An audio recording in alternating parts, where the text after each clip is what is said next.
Hello,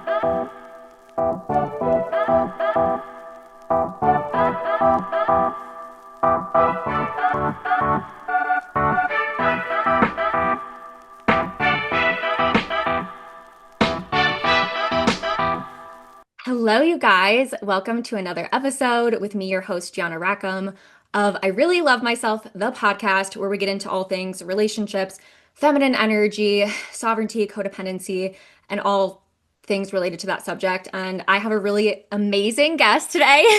As you guys know, I only bring on really specific guests that I want to have very specific conversations with. And today it is going to blow you away. I have no doubt. I have someone who is a past mentor of mine and also a past client of mine. And I've gotten to witness some really, really cool things about her story around love. Um, just from just knowing her for so long. She's been a big inspiration to me for many years. And we're going to be talking about like financial dynamics in relationships. We're going to be talking about breaking rules around relationship dynamics, and like timelines because she is a rule breaker herself in every sense of the word, in so many areas of life. And I know that you guys are going to leave this episode feeling just really lit up and inspired. So I'm so excited to have her. So, Amanda, tell us about yourself. Hi, thank you for having me. Let's see. I am a best-selling author. I have owned an online coaching and personal development brand for nearly 15 years. I am a self-made multimillionaire. I found love later in life, which was not really late at all. It just felt late. It just felt fucking late, but it truly was like absolutely fine. We can talk Hmm. about that. I have four children. Hmm. Yeah. Yeah. So I love that you just went right in there and you're like, I found love later in life because I feel like, you know, women are told that, and I feel like this is changing and has evolved, where it's like, it's becoming more and more normal to get married in like your late 30s, early 40s, and beyond, and even have kids in like the second half of your 30s and early 40s. But I think for Mhm. a long time, and I think it's still relevant, where like a lot of women feel this pressure to get settled down by a certain age. And I would just love to hear about your experience because again, like I feel like I first connected with you, I think in like 2015 and like ish. Mhm. And I remember you were in a relationship, and I feel like that's such a Mhm. thing where it's like women get into it's very common lore, I will say, where it's like, at least in my experience, where women get into this like serious long-term relationship in their 20s, and then at the tail end of their 20s, they're like, wait a minute, like kind of quarter life crisis vibes a little bit. Not always, not saying that that applies to you. Uh-huh. But, and then it's like, you kind of like opt into a different timeline. You get this choice to be like, I'm going to continue down this road or I'm not. And then it's like, you have to listen to all the internal and external pressure. And I would love to know like your mentality around that time. Well, for me, it was honestly just like when push comes to shove, I can't marry you, right? So if I can't marry you, then what are we doing? And I don't know if a lot of people go through this, but I kept expecting myself to feel ready to marry him and to want to. And eventually I had to go like, if you don't feel that vibe for this person yet, you're probably never going to. Yeah. And it was just time to walk away. Yeah. So it was a huge internal conflict, huge, because there was nothing wrong on the outside. Everything was good on paper. It was a good man, a good person who adored me, but it just wasn't it for me. And I knew it. And I wished I didn't know it, but you can't unknow something like that. So eventually I had to walk away. Mm-hmm. Yeah, I think a lot of people can relate to that, myself included. Um, as a woman who has broken off an engagement herself, but with a Hmm. lovely person.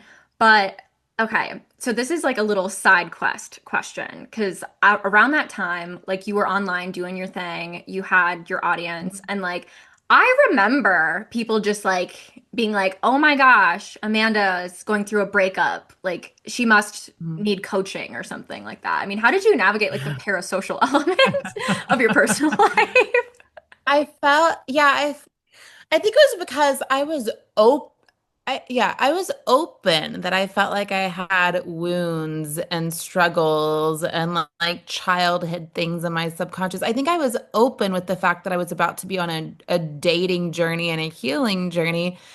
And I wasn't pretending like I had it all together. And I was talking about the weird fucking dates I was going on. And like, yeah, people did act like that meant, yeah, it was odd. The number of DMs and people that were constantly approaching me to like help me with like this or that. I was like, just because I tell you guys that I'm in the messy middle doesn't mean I want all of you guys to pitch me, It was odd. Amen to But that. yeah, but because that was the same way I was doing business, though. I was doing business so open and vulnerably. So it didn't occur to me to act like, you know, the dating experience was perfect when I was truly trying to figure out what my standards were. You know what I Hmm. mean? Yeah. Yeah. You have to go on that journey for yourself. Um, and you did, right? And so during that time, in like your late 20s to probably mid 30s, correct me if I'm wrong on the timeline here, but you did go on that I dating ended journey. that relationship, I think like, oh, let me make sure I got this right. I was, yeah, it was, I was 30 and a half. It was before my 31st birthday when I ended it. Okay.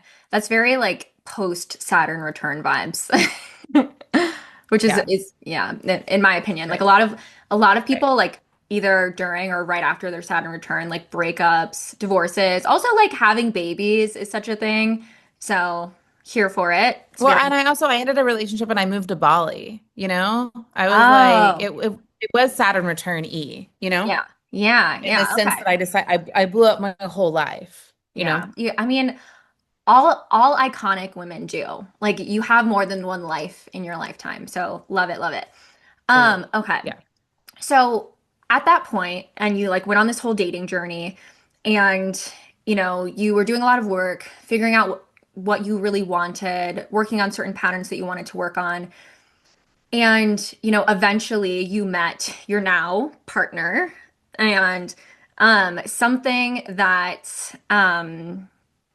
I really, really, really love about your story is that because I feel like there's so much relationship content out there that's like get married and then start having babies because if you don't get married first, like you're not protecting yourself.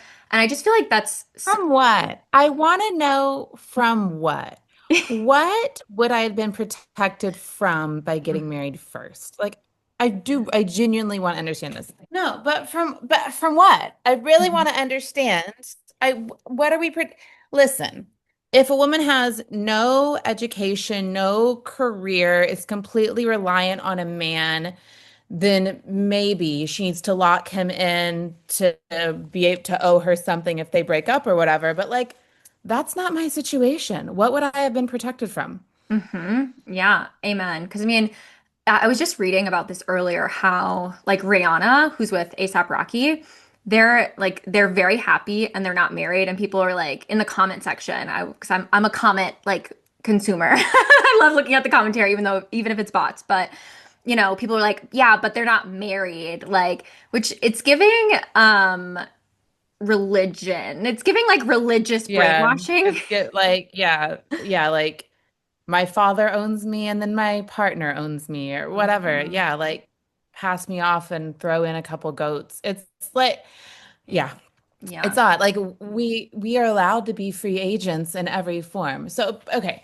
I think there's nothing wrong with not being married and having kids. People cannot be married forever and have children, and I think there's nothing about it. For me, the reason it happened the way it did was just based on priorities. I had a priority to have babies above a priority to be married. I wasn't opposed to getting married. I wasn't in a rush to get married. I was in a rush to have babies. And that was the whole decision. It was based on nothing besides desire. Yeah. And he Yeah. was like, No. "What do you want? How do you want this to go?" And I was like, "I'd like to be engaged and have babies and Hmm. go from there." Yeah, no, I That's totally what get we that. did. And like the thing that I really, really love about this conversation, that I think is really applicable for like higher earning women, it also sometimes and I think prenups are a thing, and we'll get to like things like that. But I think for a lot of women, when they're like, oh, I need to get married like before I have kids, I think a lot of women get afraid in the vulnerability that comes with motherhood and just feeling like their partner, if they're not married, can just like walk away and have like no legal obligation to them or like their kids. And I think that maybe it just feels it can be a bit different, like when obviously you want to like trust the person that you're with, but it's like I think it can be a different set of circumstances when you are like a higher earning woman and like, you know, your circumstances are just Well, different. But I'm yeah. curious of your take on that. Well, one, I picked someone who I knew wasn't going anywhere and wouldn't abandon his kids. Like, also, I knew how he behaved himself through a divorce, right? So Yeah. I knew how consistent he was for his children, period. So there was nothing in me that thought he would abandon me or his children. Hmm. But say he did.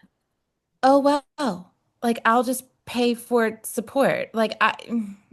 If he disappeared off the face of the earth, that would suck emotionally. I would just have to hire, but in every other way, I just have to hire more help, you Yeah. know? It Yeah. wouldn't be my favorite day of the week, but Right. I would be Yeah. okay. Yeah. I mean, I totally love that.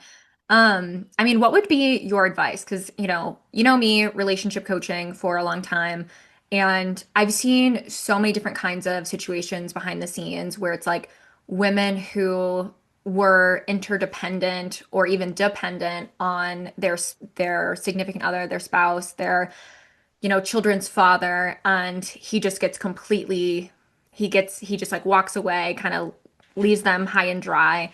What would you want to say to a woman in a position like that?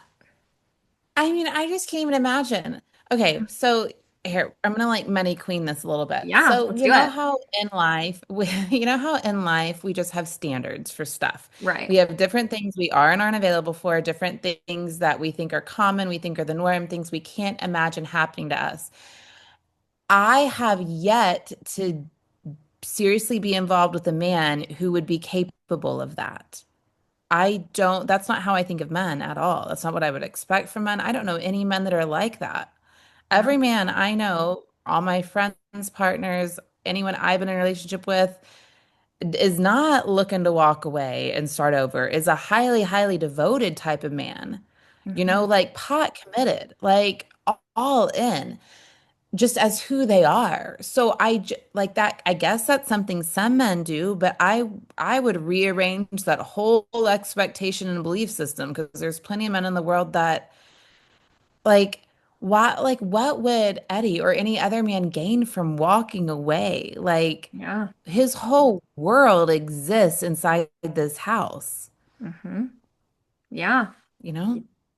Yeah, and I love, as you know, like I love that approach because it's like the lens in which we think about men, what we believe about men, what we expect from men, whether from like things we perceived in childhood, and like emphasis on like perception, right? Because oftentimes the internalized narrative is missing a lot of context, potentially, maybe, but it's like when we have those ideas and expectations from men, we tend to link up with those kinds of men, or we tend to operate in a way where with men that kind of invites Totally.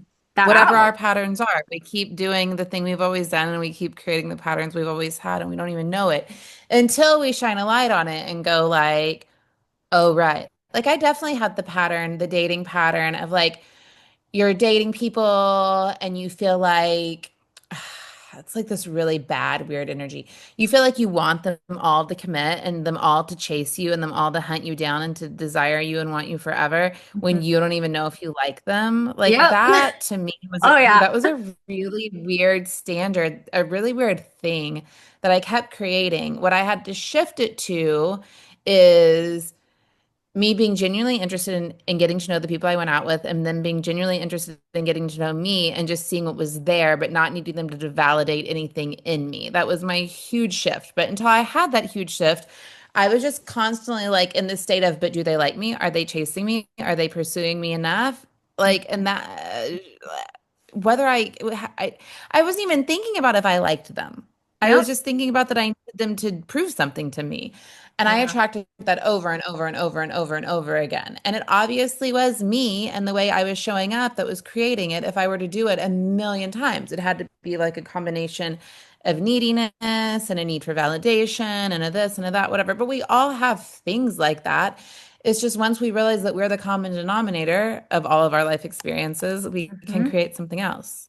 Amen. Like so well said. And that is such a common pattern, honestly, that I've seen with women. They get caught up in like focusing on like, does he want me? Does he like me? Versus being like, but do I like him though?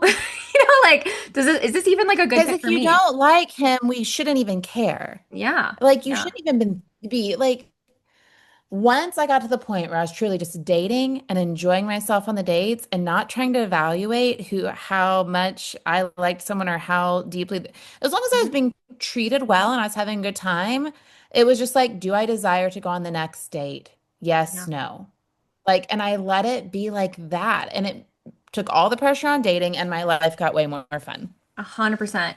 A metaphor I often use with clients is like treat dating like you're looking for a new place to live, except you're going on all these fun trips. You're going on vacation, right? If you go to Tulum, Mexico, and you're like, but like, is this where I'm gonna live? And you like miss out on like sitting on the beach and enjoying yourself, you're robbing yourself of that experience. Like you get to enjoy it even if it's not forever, and you get to decide like, Yes. is it forever? Enjoy every little vacation. Yep. Totally. Um, so something that I remember, and I think that this is incredibly common for women, and again, there's a biological element, but there's also like a societal pressure element. At a point in time where you knew you wanted to be with your forever person and like have kids, how did you deal with that feeling of like, is it going to happen for me? Or, the feeling of like just time scarcity around that. I mean, that was the whole thing. It was like that, I think that's what we do. It's like, okay, so if I want to have kids, then by this age, I need to meet someone by this age. Oh my God, I would have to meet them by March or I'm never going to have children or something, which is literally completely crazy. Yeah. So I did a combination of things. One, I had to trust in the divine timing of my life and the divine timing of it all. Mhm. And two, I remembered setting a standard. I remember it was during the pandemic, so it was 2020.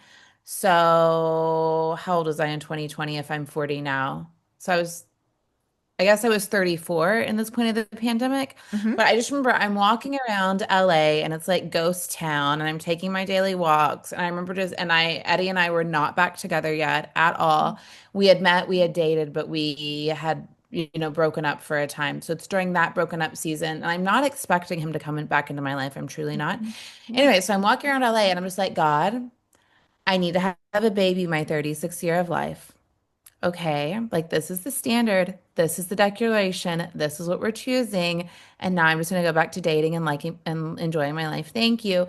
But it was the same way I've set like money goals and stuff. It was just like, okay, here we go. This is the thing. And I set the standard and then I had to trust the divine timing of it all. And I did have babies my 36th year of life. I did. That's how it's done. Um, I did. But their due date was shortly after I turned 37. And I was like, well, how is this going to work? Why is their due date after I turned 37? But then they were born early. And I was like, okay, well, here we go. oh my God. You know? Way to manifest. I'm gonna try that in the future. I know you have to run soon.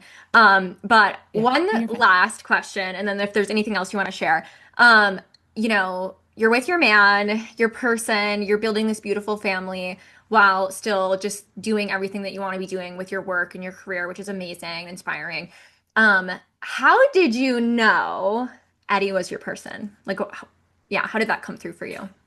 It's so annoying when I say it because it's the thing that everyone says. Everyone says you just know. And I got so tired of hearing that. I was so tired of hearing you just know. But I literally just knew, which made it really complicated for me internally when we met and the timing was truly not right and it was not coming together and it did not feel like because I knew and something was off at the same time, so it made it very complicated. But I would say I did just know when I looked into my future he was just there. There was just a deep sense of like this is it. And then, so I'll tell the story really quick. We Mhm. meet. He is, let's see, we meet in August and he had been separated since April. So I meet someone pretty newly separated with little kids. And the very first we meet out in the world, like he chases me down the street in West Hollywood. The very first night we meet, he's telling me like all the drama with his ex. And I'm like, red flag, red flag, red flag. It wasn't like I was attracted to the dynamic he had going on. I just felt deep inside that I was like meant to know this person, right? Mhm. So we start dating and we fall madly in love. And he is because he's like I don't know how to say it. He's like a very good-hearted human being who's always trying to do the right thing. He was like cleaning up and setting boundaries and working out his custody schedule and getting his ducks in a row and like ha forming, a co-parenting relationship. Like he was doing all of that, but he was in his fucking messy middle. Yeah. And all my needy stuff I had worked on was like it was just I was just triggered all the time. So I'm triggered. My wounds are coming up. He's literally trying to just sort out what he thought was a marriage that would like last forever, right? Yeah. And like it just didn't work. We dated for a few months and it was just like not good. So when we broke up, I had to just keep dating. So that's when I did the work. That's when like I started loving dating, loving myself, dealing with all my really deep wounds. Like there was a lot of just letting myself like cry and like hold myself. And I don't even know exactly what I was healing. I just know I was healing something deep. I just had Yeah. to fulfill whatever I had been wanting a man to validate. Like with whatever that was without even knowing how to name it. I just knew I had to figure out how to fill up that hole myself. So I did though. So when he came back into my life, he had been now at this point he's been separated over a year. I'm dating, loving, living my best life. I'm so happy. And we come together and like it was just easy the Yeah. second time. It was literally actually easy. And I would say it's been very easeful ever since. So when I tell this story, I always get like 100 DMs from people wanting me to help them get back their ex. And I'm like, that's not the thing. The Yeah. thing was me taking care of myself and being really fulfilled in my life. And yes, deep inside, I felt like it was him. And that was frustrating. That was hard. But I couldn't put any eggs in that basket. I Yeah. had to keep living, you know? Yeah. And like, I love that so much because it's like you're speaking to something that's very nuanced because people can either like really romanticize someone who's unavailable, not ready, or people who are, or just like kind of discard people who are not available, not ready, right? Have whatever going on. And like, Yeah, discard someone who's like literally on their journey is yeah, right. Like he's a human being on a yep, journey. He was never emotionally unavailable. He was never bad to me, you yeah. know?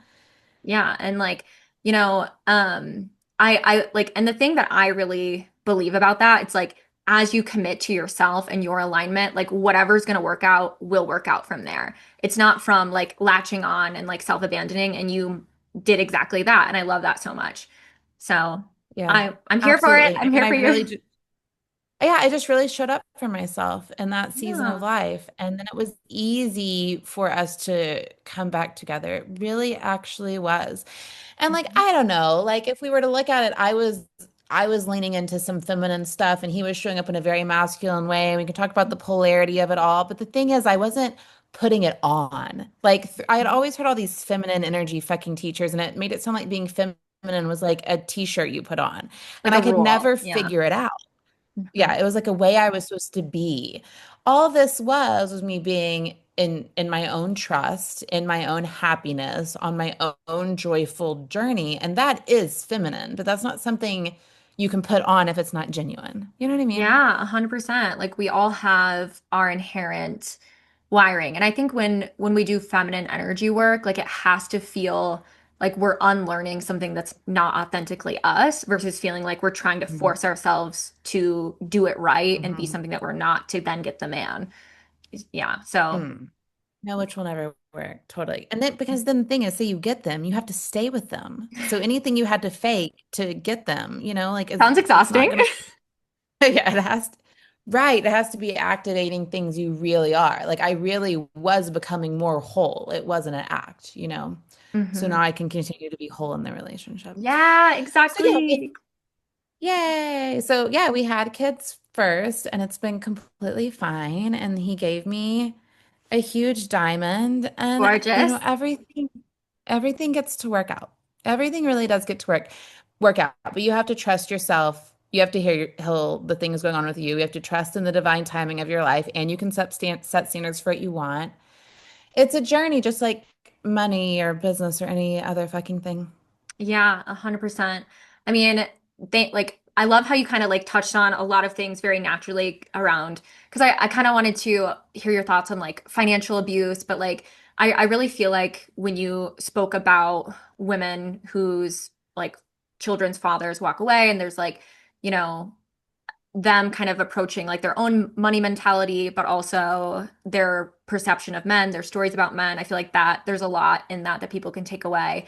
And I just also feel like you, without using these exact words, because this is the wording that I use, um, you also talked about like codependency work and like stepping into your emotional sovereignty, which is really powerful stuff and like a really big thing that I believe in and think is so important. And you did that. And like you also got what you wanted and listened to yourself, stayed true to yourself, like worked on what you needed to work on, like in the timing that was right for you. You were authentically yourself. You tried on rules and were like, like I'm just gonna be myself. And like maybe that naturally aligned with some of those things and in some ways it didn't, it sounds like, but you are also like I love your love story and so I really thank you for sharing it with us and like sharing your experience because it's like I think a lot of women are going to hear this and be like just very inspired because a lot of women just put pressure on themselves around like timelines and like doing it right to where it's like this control like perfectionist thing that really where we shoot Totally. ourselves in the And foot. control is like such a shitty energy in a Mhm. relationship. No one likes control from either end. No, Yeah, you can't not. show up with control. Mhm. You do have to trust in the time, but you can trust in the divine timing of things and like I said, set standards for yourself, you Yeah, know? and like I think you're such an embodiment of like your standards are in every area are a reflection of like your soul. Like your soul is like this is what I'm supposed to have and then you're like that's where my standards are coming from versus your standards coming Mhm. from this like needy like wounded place of like projection of unprocessed wounds where it's like but I this is my person. Like this is my standard. I'm gonna make this peg fit in a round hole, kind of thing.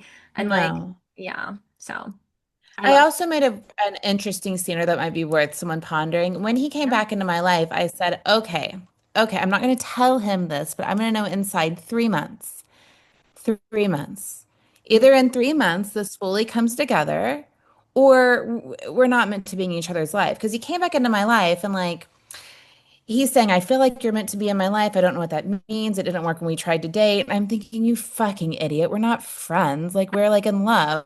But like I know he needs to be on his journey too. Again, his marriage fell apart that he thought he would be in forever, right? So I'm Yeah. just like, 3 months, 3 months, no control, only re-getting to know him, seeing how he comes back into my life. Because like I needed to know that this wasn't going to turn into some like weird thing where some situationship. I couldn't let it become a situationship. Hmm. So, let's see. He came back into my life in May, and I don't know what the date would have been. I guess so. And by August, I would have had to been like, "Fuck you. We just can't be in each other's lives." But we were back together by 4th of July. I met Liam and Shosh on Shoshana's third birthday, which is July 14th. So the point in it was less than 3 months, and this wasn't pressure I put on him. This was a standard I had to create inside me, so it didn't feel like a free for all, like a free fall for my heart. Because like I Yeah. know I love him but we have to actually see what's there, you know? Yeah. Yeah. Like you were very intentional with what you needed. And that's really important. And I think, that's amazing. And clearly it all worked out. So, It clearly all worked out. It yeah. did. Yeah. Yeah. Well, thank you so much for being here today and sharing your story. And like, there's so many good, like, golden nuggets in this that I know people are going to really, really appreciate. Definitely let us know what you guys think of the episode. Um, and thanks, Amanda, for like kind of giving me your love scoop on this episode. You're welcome. Okay, I have one more thing to say about Yeah. standards. I also had standards. I had all these things. His height, I had like a list of standards. Mhm. I would say everyone make your list of all your standards for your whole life in every way and just then let it go, tear it up, burn it in a fire, and just see what comes. Like set your standards and then go live. That's my advice. Yeah. Love it. Love it. Love it. Love it so much. Okay, Okay. Thank you perfect. guys for listening, Perfect. and I will see you on the next episode. Bye. And go follow Amanda, by Bye. the way, if Thank you you for don't. having me. Okay.